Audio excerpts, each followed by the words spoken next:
Godzilla X Kong, Guardians of Equestria, written by Phantom Plus 1234. Chapter 5. Corrupted Anguirus Kappa slides the box covering the hole out of the way and climbs out before helping the others out. As everyone stops to catch their breath, they look around to find themselves back above ground in Candlelight's main plaza. "That was close now, wasn't it?" asked Kappa. "You really saved our flanks, darling." "Thank you," said Rarity. "It's not just me you should be thanking," said Kappa. Everyone looked at him with confusion when a familiar blue mare appeared before them. "Trixie!" Starlight gasped. "I should have known. That smoke must have been your smoke bombs," said Twilight. "Indeed, and a fine performance on my part if I do say so myself," she boasted. "But how did you find us?" asked Spike. "Oh, excuse for being nosy, but we followed you," said Kappa. "By the way, who's the new crew?" Twilight and her friends quickly took the time to introduce the members of Monarch's task force to Trixie and Kappa.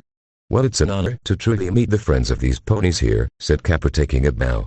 Introductions are nice, but shouldn't we hurry to the princesses?" asked Sunburst.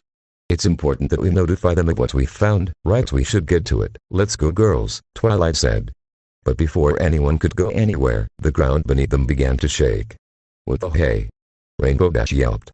As the shaking intensified, the ground in the central plaza erupted as a massive creature emerged from the hole, roaring and causing the nearby ponies to run away screaming in terror.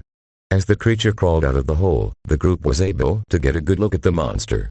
The monster had resembled a turtle or armadillo with large golden spikes protruding from its back. It had several horns on top of its head and one small horn on its nose. Its eyes, reddish orange eyes, burned with hatred as it stalked around, attempting to crush anything that got in its path. "It's the armored killer," Bernie stuttered as he stepped back. "Anguirus," Elin said, looking up at the Titan. Gia stepped towards the Titan as Elin tried to pull her back. "What are you doing?" "It looks like it's in pain," Gia responded in sign language. Elin looks up at Anguirus as it roars and violently thrashes around, the spikes on its back glowing a brilliant golden aura. "We have to stop this thing before it destroys the entire city." Sunburst. "I would like to see you try," a voice snickered. The group looks over to see Tobias standing near the entrance of the secret passage, with a group of armed guards. "Tobias." Twilight stepped back as Fluttershy quickly hid behind Starlight. I'm glad you took it upon yourself to remember me," Tobias chuckled, looking over at Twilight and her friends. "Now then, if you wish to save your precious city, I would recommend you surrender without resistance." He snapped his fingers as the guards surrounded the group with their weapons drawn. "Not so fast, foul human." Tobias looked over as Celestia, Luna, and the pillars rushed in. "Princesses." Twilight let out a sigh of relief. "Oh goody, more fodder," Tobias snickered. "Release them at once," Luna ordered. "And if I refuse?" he sneered. "Then you will leave us no choice." Celestia and Luna approached Tobias with their horns glowing. But Tobias simply smirked as he produced a small mallet from his back pocket. "No, wait, don't attack him." Twilight tried to warn the two, but it was too late. As Celestia and Luna attempted to blast Tobias, he simply raised Gregor's bell and hit it with the mallet as it began absorbing their magic. The two wailed in pain before collapsing to the ground as everyone watched in shock. "No!" Twilight rushed over to their side while Tobias laughed maniacally. "Such fools, I expected better from two ponies who called themselves the rulers," Tobias snickered. "You treacherous human," Starswirl growled. "Friends, we mustn't let this one to escape." The rest of the pillars nodded as they surrounded him. Am I really the one you should be worried about?" Tobias asked. "What are you saying?" asked Somnambula. Tobias smirked and snapped his fingers as Anguirus let out an anguished roar before curling up into a ball and began rolling around, destroying nearby buildings. "If you wish to protect your city, I think you better do something about that one first," he sneered. Starswirl bit his lip, clearly conflicted about what he should do. "Having trouble deciding, I see. Of course you can make things easier for yourself by surrendering peacefully." "Of course, no, Starswirl, you mustn't," Celestia said. "The same goes for you," Tobias said, pointing his gun at Twilight and her friends. Twilight swallowed hard as she turned towards Eileen, Bernie, and Gia. "You know Anguirus isn't going to wait," Tobias reminded. Starswirl looked over at the Titan that was now wreaking havoc around Candlelit. "Well, what's it going to be?" "All right, you win," Starswirl sighed in defeat. The other pillars looked over at him with shocked expressions. "Wise choice, old friend," he smirked and raised the bell before hitting it with a mallet, absorbing his magic. The other pillars rushed to his side as he collapsed. As they tried to comfort him, Tobias struck the bell again, absorbing the rest of the pillars' magic. "Now then, what will the rest of you do?" Tobias asked, turning towards Twilight and her friends. As Twilight tried desperately to find a solution, Starlight stepped forward and puffed out her chest. You may have threatened the Peelers into submission, but I'm afraid we're not the type to back down, said Starlight. Yeah, what she said, said Rainbow Dash. We've been through enough to stand up to villains like you, said Applejack. Well, that's a shame, Tobias said, shrugging. I suppose we don't have much choice, he said as the guards aimed their weapons at the group.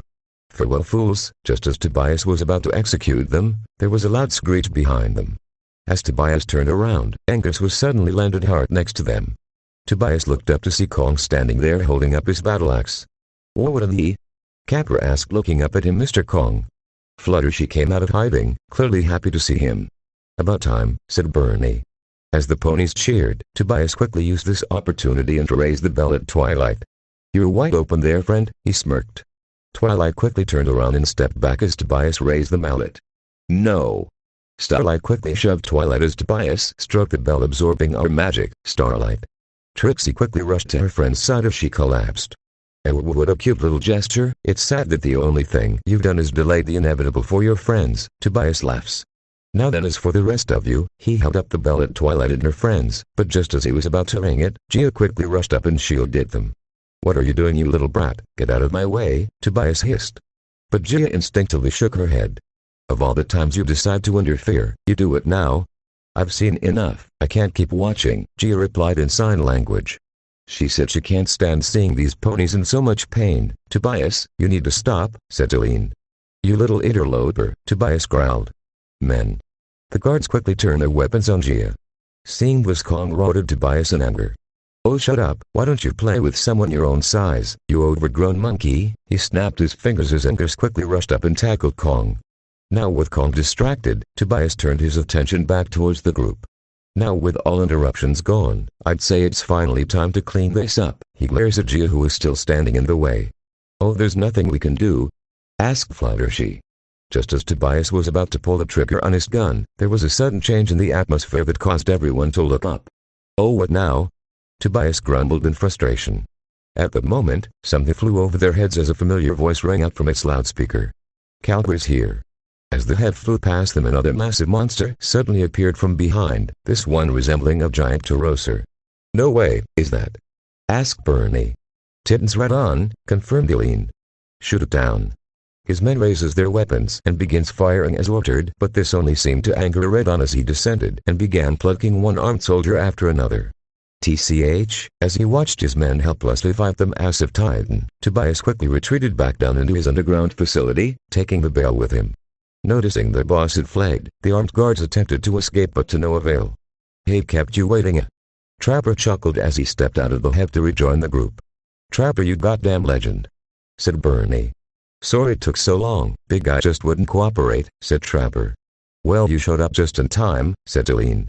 They all looked up just as Redon finished off the remaining guards and Kong defeated Anguirus. Gia quickly rushes towards Anguirus' side and examines his condition.